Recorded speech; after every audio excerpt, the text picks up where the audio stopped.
we have on the square now. Thank you, Mr. Jackson. Mr. Simmons, your response? I would support an arts and business center provided it's done with private funds or that it can prove to be self-sufficient. That's the most important thing. The thing that concerns me the most is if we build a center and it becomes an albatross around the town and the taxpayers are stuck on the hook for it. There's a lot of facilities around the area, and I believe that if we reached out to the business community, we could raise the funding, but currently right now, we do not have the funds in the town budget to go after a project such as this.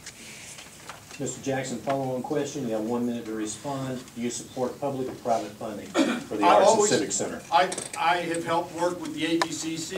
Its sole purpose is to bring private funding to the Civic Center. I have never advocated that the town pay for the Civic Center. Most of these grants and things need public-private partnerships, and the entire purpose for this nonprofit is for the business community and private people. If churches in the area can raise $2 million to build a church, I think this town is fully capable in raising $1.5 million, $2 million to renovate a civic center. Thank you. Mr. Simmons, any response?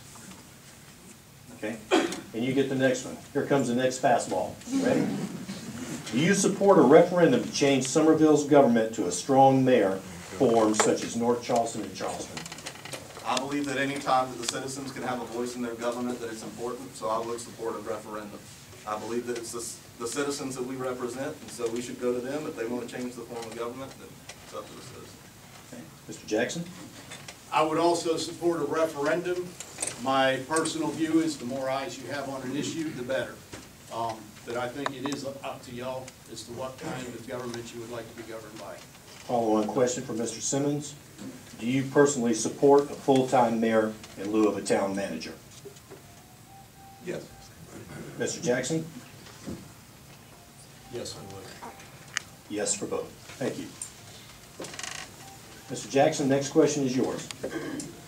What is your plan to promote economic development for the town? One, I think for the downtown area, the Civic Center and expanding what has happened with the arts groups and things downtown. That keeps the nature of downtown, and it's really hard to bring an industry or business downtown. I think we can have a mixed use. I think between the post office and Main Street is the perfect area to do that, or back by the Civic Center. In the Oak Brook area, I think the recreational facility, if we can get it on Pine Trace, would be great. I also want to have been working with the bankers, the realtors, and all in the Oak Brook area, the landowners, to come together and try to have a plan for the Oak Brook area that everybody can decide on how we move forward with mixed use and have a more walkable area and try to renovate some of the strip type shopping centers that we have in that area. Mr. Simmons? I believe the most important factors to economic development are examining our tax and fee structure, determine what are barriers to business. We also need to look at our regulatory process to make sure that it's the smoothest process possible for our businesses while providing oversight. Those are the two things. I have a friend who just recently has tried to open up a business in downtown. He was hoping to be open in time for the Flower Town Festival, but due to regulations in the town, he's still waiting on permits. So those are the things that we need to do without. I believe, and also if we re-examine our fee structure instead of things on the front end, we can build that base and attract more businesses so we'll have a long-term benefit. And I think it's more important to have someone that has experience in creating jobs than someone who has talked to people that have created jobs. Thank you, Mr. Simmons. And the next question is yours. How do you propose to revitalize the old Kmart shopping center at the intersection of Highway 6 and Mayoral G. Myers Parkway? Dynamite comes Y'all submitted some great questions. I think we need to keep up the heat on the property owner because it has just become a complete eyesore. I know there have been discussions about a TIF district in the area which would encourage a potential property owner to know that they had a commitment from the town. The taxes that they paid in that area would go to revitalize the area. So I think that's one important thing that we could do as a town. But we definitely need to keep the heat up on that owner to go ahead and get something moving on, getting rid of that abomination. Thank you, Mr. Jackson. Yes, I support also the condemnation of the shopping center. There actually is already a development plan approved for that shopping center. And when we spoke with the developer, it was my suggestion that they add mixed use and some residential mixed with that business. Cuts down on security, fire. You have people living there 24 hours a day with eyes and ears to hear and call the police when you have problems in your commercial area. I've always supported a TIF district. There is a plan to put a boulevard on Highway 78 from the creek up to Alston Middle School so that we can enhance that whole area for development. And I would like to see Oak Brook included in that TIF so that we could have the money up front to support the redevelopment in Oak Brook so that we can modernize that area also. Thank you. Mr. Jackson, you get number 8 and the final question. And finally, what do you see as the number one pressing problem facing town council over the next 4 years, and how would you address it? I think the number one problem right now is going to be funding. And I have objected to taking money out of our reserve fund to help balance the budget. We have got to stop the spending and redefine what we need to do if it's cut services to try to get out of that route of taking from our reserves. We need to encourage commercial development in the area.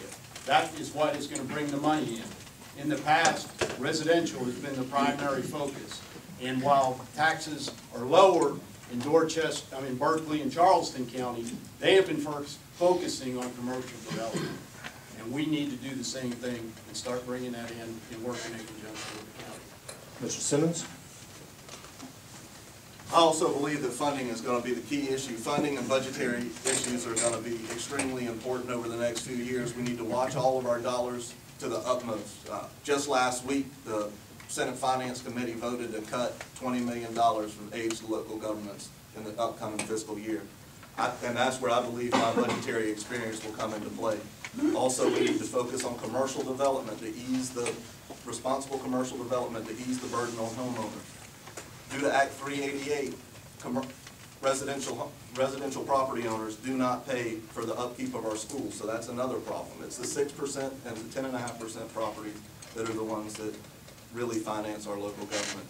So budgetary issues and commercial growth are the two main issues that I believe the outcome. Thank you. And now you'll each have 2 minutes for a closing statement, and we will go in order as your names appear on the ballot once again. So, Mr. Jackson, you get to go first.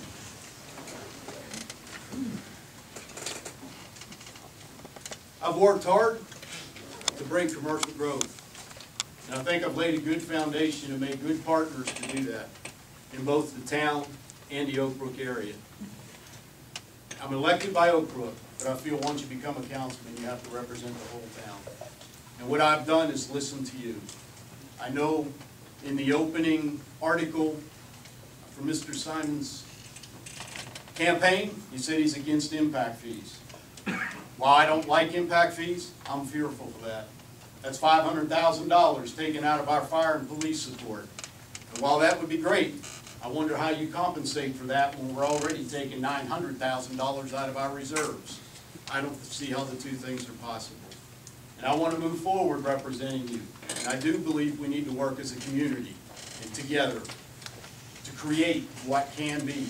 I don't need to move ahead with what I think we need. I want to hear what y'all want, and then I can facilitate that in the future. Thank you. Mr. Simmons? Yes.